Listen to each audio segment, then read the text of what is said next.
नमस्कार, मैं अजय प्रताप। आप देख रहे हैं न्यूज ऑफ फतेहपुर। आइए रुक करते हैं खबरों की ओर। जनपद फतेहपुर के डाक बंगले में महिला आयोग की सदस्य ने प्रेस कॉन्फ्रेंस कर फर्जी पीएस और जमीन कब्जे को लेकर कहा कि उनकी छवि को धूमिल करने के लिए रजिया बेगम के माध्यम से कुछ तथाकथित के द्वारा उनकी जनसुनवाई के दौरान 3 लोगों ने अभद्रता किया, जिनके खिलाफ मुकदमा दर्ज कराया गया है। वहीं व्यापारी संगठन के द्वारा उनके खिलाफ मनगढ़ंत आरोप लगाकर उनकी राजनैतिक छवि धूमिल किया जा रहा है। जबकि शाहीन फातिमा ने बताया कि उनके ससुर ने अपनी प्रॉपर्टी को अपने बेटे अरशद अली के नाम कर दिया था। उनकी बेशकीमती जमीन पर कादरी मोबाइल शॉप वाले ने किराए पर ले रखा है। उसके द्वारा उनकी सौतेली सास को बरगलाकर एग्रीमेंट करवा लिया गया, जिसकी शिकायत महिला आयोग में की थी। उसी को लेकर उसकी सास को ले लाकर यहां अभद्रता किया, जिस मामले में 3 लोगों के खिलाफ मुकदमा दर्ज हुआ था। वहीं अरशद ने बताया कि उसकी मां की मौत के बाद उसके पिता ने दूसरी शादी की थी, जो कहीं पर उनके नाम कुछ नहीं दर्ज है। वह अपनी मां को हर महीने 5,000 खर्च और बहुआ में मकान दे रखा है, लेकिन उसके बाद कादरी मोबाइल शॉप वाले ने मां को बरगलाकर कीमती जमीन पर कब्जा करने के लिए षड्यंत्र रचा, जिस पर दुकान खाली कराए जाने की मांग की। हालांकि इस मामले में राज्य महिला आयोग की सदस्य अंजू प्रजापति ने कहा कि इस मामले में उनकी छवि को धूमिल करने वालों के खिलाफ मानहानि का केस करेंगी। रिपोर्ट प्रवीण कुमार के साथ। ये मामला पहली बात तो जो भी अभी चल रहा है बिल्कुल सरासर गलत है, क्योंकि फर्जी पीएस या सरकारी पीएस का कोई औचित्य नहीं है। निजी सचिव के के तौर पर कोई भी जनप्रतिनिधि किसी को भी काम दे सकता है।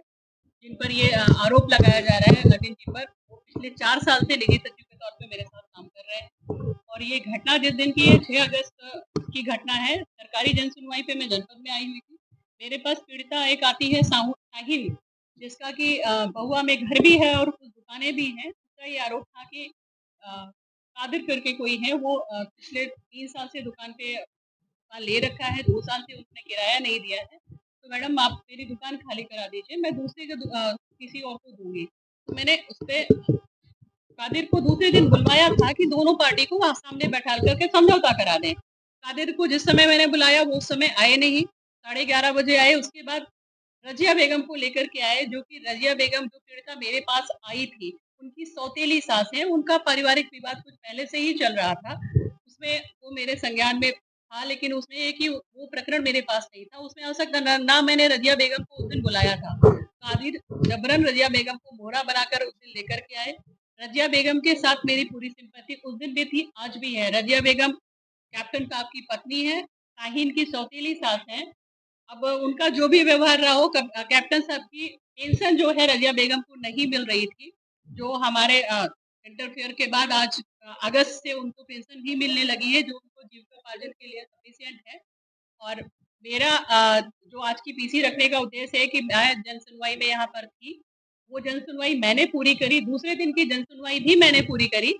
जन सुनवाई कंप्लीट करने के बाद मैं बगल वाले कमरे में गई, कुछ लोग मुझसे मिलने आए थे, विद्यार्थी परिषद के कार्यकर्ता थे। तभी अभिनव यादव और कादिर एंड अमित सरन बॉबी ये आकर के गाली गलौज करते हैं, अपमानजनक शब्दों का प्रयोग करते हैं कि ये राज्य महिला आयोग की सदस्य संजू प्रजापति कौन होती है, जन सुनवाई करने वाली कौन होती है। इस तरह के शब्दों का प्रयोग जब उन्होंने किया है, तब मेरे निजी सचिव ने इस बात का विरोध किया है कि माननीय सदस्य के लिए इस तरह के अपशब्दों का प्रयोग आप नहीं कर सकते हैं। आपको जो भी साक्ष्य चाहिए आप आकर के बैठ के बात करिए। लेकिन बैठकर बात करने की अपेक्षा वो लोग गाली गलौज करते हुए बाहर निकल जाते हैं। थोड़ा सा बहस, महिला थाना भी उस समय उपस्थित थी। महिला थाना सबके समझाने के बाद आकर के इन्होंने माफी भी मांगी है कि नहीं हमसे गलती हुई है, मैं माफ कर दीजिए। उसके बाद से फिर ये मंशा क्या है इनकी मुझे भी नहीं समझ में आई, लेकिन मेरे लिए, मेरे स्टाफ के लिए लगातार गलत बयानबाजी कर रहे हैं। लगातार कोर्ट में भी इन्होंने कोई मुकदमा डाला, वो भी गलत बयानबाजी। उसका उन सब का साक्ष्य कह लीजिए या मुझे जवाब देने के लिए आज आप लोगों के सामने आना पड़ा है कि जो भी वो हमारे ऊपर या हमारे स्टाफ के ऊपर आरोप लगा रहे हैं सरासर गलत। पर उनका ये कहना है कि जो व्यापारी है, व्यापारियों का ये कहना है कि एक महिला की वो मदद करने के लिए आई। एक महिला होकर के आपने महिला का दर्द ना समझ करके आपके पीए के द्वारा उनको धमकाया गया और उनके पास सारी वीडियो भी। किसी भी तरीके की कोई व्यवस्था नहीं की गई, बल्कि उस जगह पर आपके पीए के द्वारा जन सुनवाई की यही तो गलत आरोप लगा रहे हैं कि मेरे द्वारा, मेरे पीए के द्वारा, जो रजिया बेगम है और शाहीन खातून जो पीड़िता थी वो यहाँ उपस्थित है, आप चाहे तो उसका भी बयान ले सकते हैं। मेरी उपस्थिति में रजिया बेगम और शाहीन खातून दोनों के बयान हुआ है, दोनों का लिखा पढ़ी भी मेरी उपस्थिति में हुई है। जन सुनवाई समाप्त करने के बाद में बगल में गई हूँ, जो कुछ एप्लीकेशन फॉर्मेलिटीज होती है उसके उस समय मेरे स्टाफ वहाँ पर ऑब्जर्व हुआ।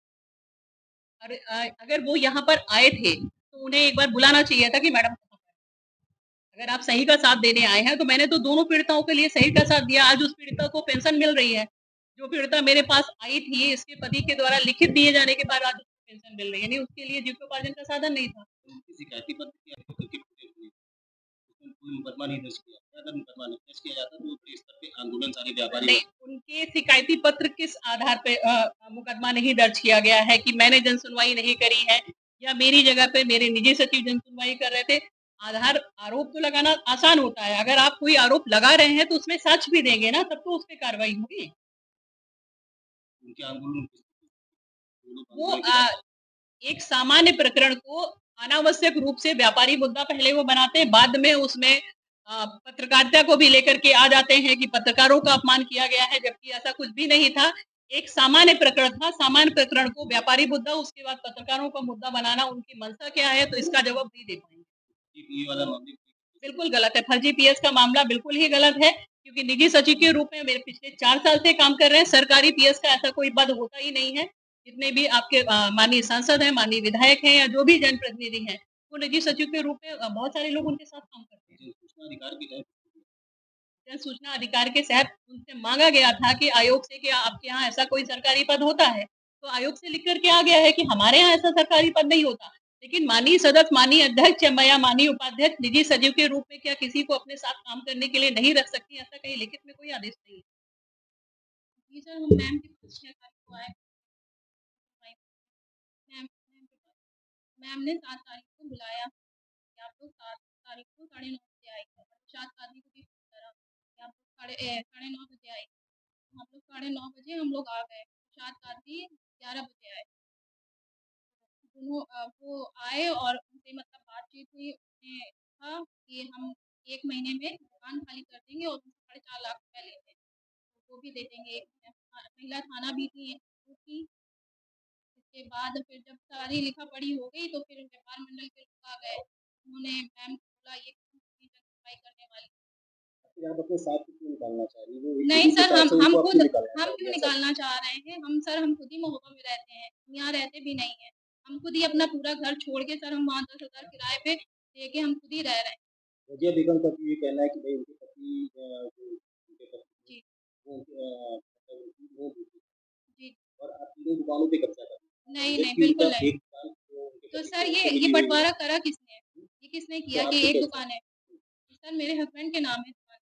पूरी मेरे ससुर ने वसीयत करी, वसीयत के बाद सारा मतलब जो चल-अचल सारी संपत्ति है सब मेरे हस्बैंड के नाम तो है। तो उनके सर नाम पे ये हो जाने के बाद मतलब कि आप बुजुर्ग महिला को आप बाहर निकाल नहीं सर, हम खुद निकल के गए, हम क्यों निकालेंगे सर? ये तो सरासर तो झूठ है ना। उनका तो एलिगेशन यही है तो सर वो झूठ बोल कि वो उनकी मदद करने आ रहा है। सर हम वो 5,000 जो हम उनको पैसे दे रहे थे 5,000 रुपए पर मंथ, उन्होंने हमारे खिलाफ मुकदमा कराया। इसलिए हमने उनको पैसे देने बंद कर दिए और उन्होंने लिखाया कि हम लोग उनको मारते-पीटते हैं घर से बाहर। अगर सर हम लोग उनको मार-पीट रहे थे, तो वो घर के बाहर कैसे कह रही थी हमको कमरे में बेड़ के रखते हैं। तो सर आप जाइए गाँव में किसी से भी पूछ लीजिए, आप पता करिए कि उनको कौन मार रहा था, कौन नहीं। सर जब हम यहाँ थे ही नहीं, हम खुद ही अपना हम सामान सारा महोबा से लेके आए कि हम मतलब सब लोग साथ में रहेंगे। मेरे हस्बैंड ने 4 कैमरे लगवाए घर पे कि हम लोग सब साथ में रहेंगे। उन्होंने इतनी मतलब परेशान कर दिया, आए दिन पुलिस चौकी, थाना करके इतना बस यहाँ तक कि ये बचा था कि वो कपड़े फाड़ के खड़ी हो जाती और कह देती इन्होंने मेरे साथ बदतमीज़ी करी। तो सर हम उसी दिन ऐसे ही बिना सामान लिए सर ऐसे ही हम लोग चले गए, प्रताड़ित होके घर से निकल गए। और सारा हमने पूरा सामान वहाँ शिफ्ट करा है नया। तो इसके पूर्व में आपने कोई एप्लीकेशन दी थी? उनके जी द्वारा सर। तो लगातार एप्लीकेशन जा रही जी सर, हमने दी एप्लीकेशन। सर जब हम वहाँ रह नहीं रहे हैं, तो उनको कौन प्रताड़ित करेगा? है। क्या जगह रोड की है क्या जिस जगह को लेकर के पूरा विवाद? जी, बिल्कुल। जिस की जगह जी। उसी को लेकर ये पूरा ये रज़िया बेगम ने हमारी ज़मीन मतलब बेच ली अभी, उसके नाम भी नहीं थी, तब भी फर्जीवाड़ा करके उसने 20,000 में हमारी ज़मीन बेच मामला न्यायालय में दी। जी। जब न्यायालय में मामला नहीं, वो विचाराधीन था तो इस नहीं, मामले को लेकर हम के यहाँ आपको पे क्यों आए थे रोका अपनी गया? दुकान के लिए। ये हमारी दुकान मामला न्यायालय में चल रहा था न्यायालय तो में उसको हमारा मामला दूसरा वाला दूसरी मतलब प्रॉपर्टी का चल रहा है, जो इसने बेची है, क्या नाम है? शाहीन। करा किसने? ये किसने तो किया कि आपको एक कैसे दुकान है? सर मेरे हस्बैंड के नाम है दुकानें। पूरी मेरे ससुर ने वसीयत करी, वसीयत के बाद सारा मतलब जो चल अचल सारी संपत्ति है सब मेरे हस्बैंड के नाम है। तो तो उनके सर नाम ये पे हो जाने के बाद मतलब कि आप बुजुर्ग को वृद्ध महिला को आप बाहर निकाल देंगे? नहीं सर, हम खुद निकल के गए, हम क्यों निकालेंगे सर? ये तो सरासर झूठ है ना। पर उनका तो एलिगेशन यही है ना। तो सर वो झूठ बोल रही हैं। और जो उनकी मदद करने आ रहे हैं उनके खिलाफ आप सर हम वो 5,000 जो हम उनको पैसे दे रहे थे 5,000 रुपये पर मंथ, उन्होंने हमारे खिलाफ मुकदमा कराया, इसलिए हमने उनको पैसे देने बंद कर दिए।